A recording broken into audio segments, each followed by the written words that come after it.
Hello guys, welcome back to the channel. Hope you're doing well. Today's topic is about stress management. So we do all have mental, physical, emotional reactions, behavioral reactions to our surroundings whenever we get exposed to the external stimuli, right? We all have certain reactions to perceived demands or threats. Everyone has experienced stress at some point or the other. No one is detached from this, extreme stress levels.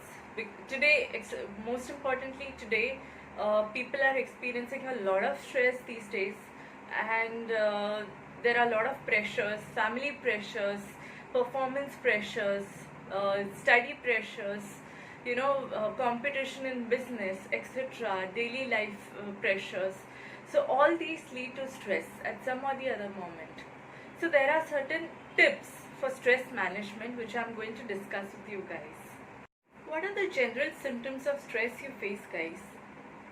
Everyone at one or the other moment faces stress. So in order to cope efficiently with those stress levels, we need to first monitor what symptoms we are facing regarding pertaining to that stress.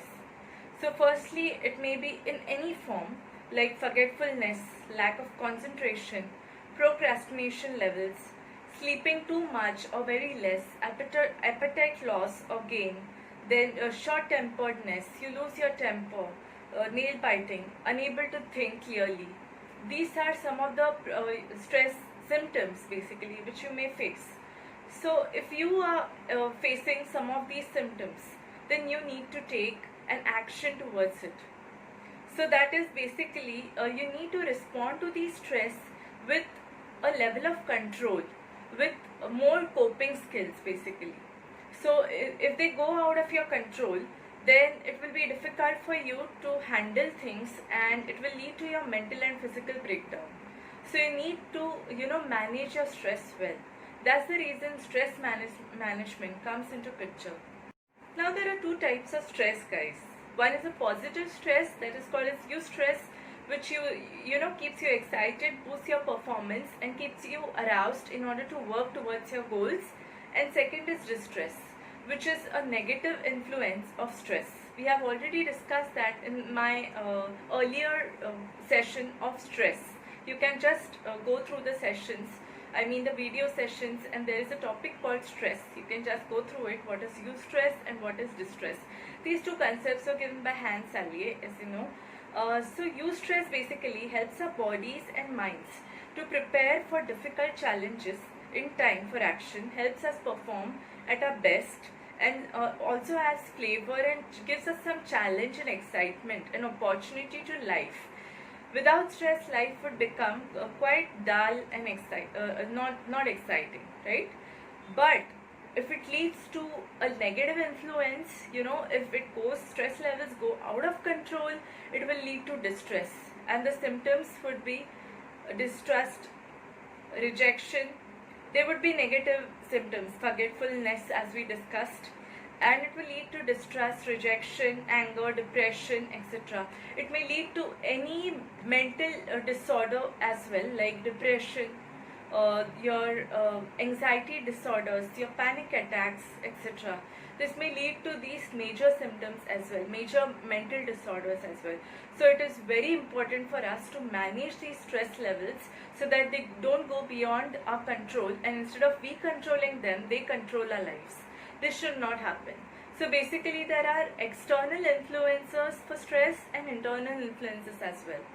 The internal influences basically which lead to stress are our own thoughts, overthinking, perception about the world, the perception, negative perception or positive perception about the world, self and the future basically, and the way you look at things, your wants, needs, feelings and desires are internal influences of stress. And other external influences would be other people's behaviors, attitudes, how you view the world, basically how the world behaves with you, the reactions of the world towards you or your reactions towards the world. These are external influences or pressures. So everything doesn't happen according to our own whims and fancies. We have to adjust and adapt to the world, the behavior of the world also. because different people have different attitudes. We have to adjust to that. Different people will behave differently towards you. The situations and context wherein you visit, they would be different, and you may not be able to cope with those new situations. Sometimes it will be difficult for you. So for that reason, you need to learn certain tactics of stress management. First is be realistic. Be realistic to yourself, guys. You don't have to show all the time. You don't have to pretend all the time what you are not. So be who you are, and just don't get pressurized by what you want to be or what you want to show to people in order to get accepted. So be realistic. So then get organized and take charge. So whatever work you have or whatever task you have at hand, so organize and plan accordingly and take the charge of it. Take control of your work and do it on time. Do not procrastinate things, because procrastination tends to more stress levels and more pressures. So do your work on time. That's a major thing that will keep you, focused on your task and away from pressures and stress. Then take breaks and give yourself time. So taking breaks is also important, guys. Constant study, constantly putting yourself into pressures would lead to more pressures. So basically, give yourself a me time or space for yourself. Give yourself your family time. Talk to your friends, spend time with them. Have social time with them, a good time with them. Take good care of yourself and do regular exercise, basically. Get a hobby and do something different. Learn to relax. See, if you are a designer or something, if you like painting, or if you like making craft, or if you are a fashion designer, you like to make different fashion designs. So, cultivate more such habits and more such hobbies, because they are something which will keep you activated and aroused and away from your stress levels. Because always keep on working will lead to a lot of stress, and you need a break for yourself as well. You need family time, you need a vacation for yourself. Constant stress will lead to your breakdown, physical as well as mental. So give some time for yourself. Use humor. If at all your life is becoming too serious and too boring, learn to use some humor, some comedy, and some essence of some joy into your life, a variety of some other activities as well, apart from your work and study related activities. So that will keep you motivated and boosted, and that will also lead to your activation, basically. For example, sports. So sports is something which boosts your mental and as well as physical energy, and it also improvises your memory and your study performance. And it is found, there is a research in which it is shown that whenever you do some sports activity, physical activity, regular exercises basically, and after that when you sit to study or focus on something, reading, etc., your focus is more and your memory improves a lot after that physical exercise, basically. So you need to work on some physical activities as well, which will keep you physically active. Then slow down. If you're in a hustle that I have to complete this task, I have to complete a particular job on time, a particular work at hand on time, maybe before that. So you're always in a hustle. You don't give time to yourself. So don't do that. Slow down a bit and take time for yourself. Take me time. And there is always limitation to human capacity, that everything cannot be completed all at hand perfectly well all the time. So you don't have to take excessive pressure. If once or in a while, if you're not able to do your task well, and if you take extra time for yourself, it's not a big deal, guys. If it's helping you to regulate your inner senses and your physical activities, and your stress keeps away your stress levels, then do so. Give yourself time and slow down. Then find a support system. If you want to share some of your stress things, or things which bother you a lot, do share it with your friends and your social groups. And if you have any If you have your family members with you, then do share it with them, because their loved ones are the ones whom you can share everything with. Then learn to say no. If you can't do a particular thing and still you're forced upon excessive task with extra task, learn to say no, that this is not possible at a time, because you already are pressured with a lot of tasks in hand. So firstly you need to complete that and resolve all the inner conflicts first, and whatever you have already at hand, you have to complete that first, and then you can proceed on to the other tasks which are extra given by somebody else. So if you're not able to handle those extra tasks, learn to say no, because accepting everything, being assertive is something that you need to be. If you're able to delegate tasks to your colleagues or team members or your people who are ready to help you, then do delegate. You don't have to pressurize or overburden yourself with all the tasks at hand.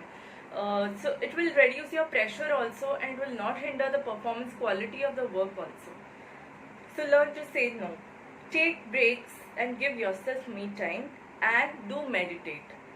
At least for a few minutes at least take for yourself. Meditation doesn't actually mean that you have to sit and do yoga and all, but that is also important.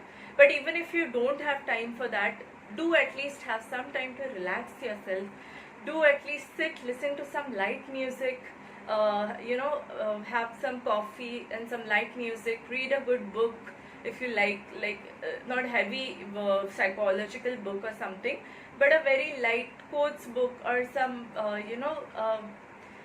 story book or fable or etc., something like that, a novel or something, a light book.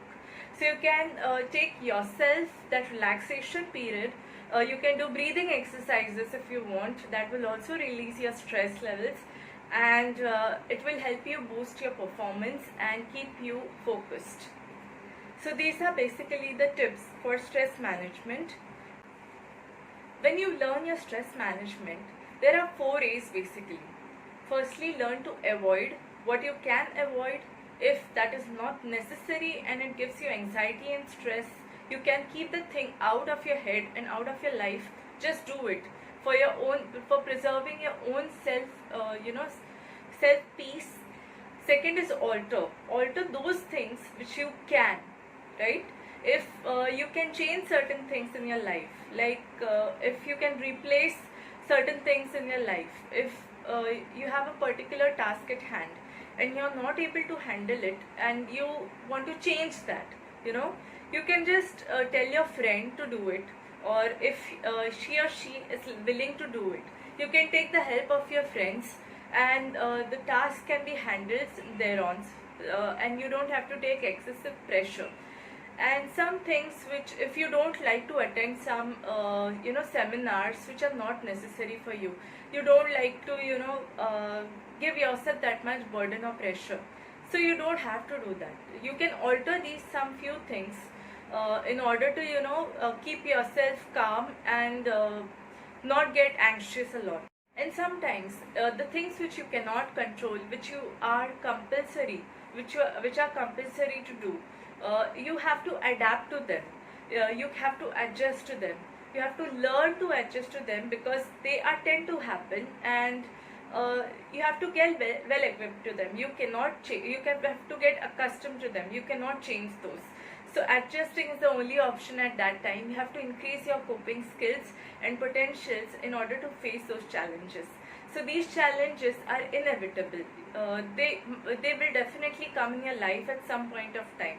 So you have to face them, and be realistic on your part that these are bound to come, and you have to face them efficiently.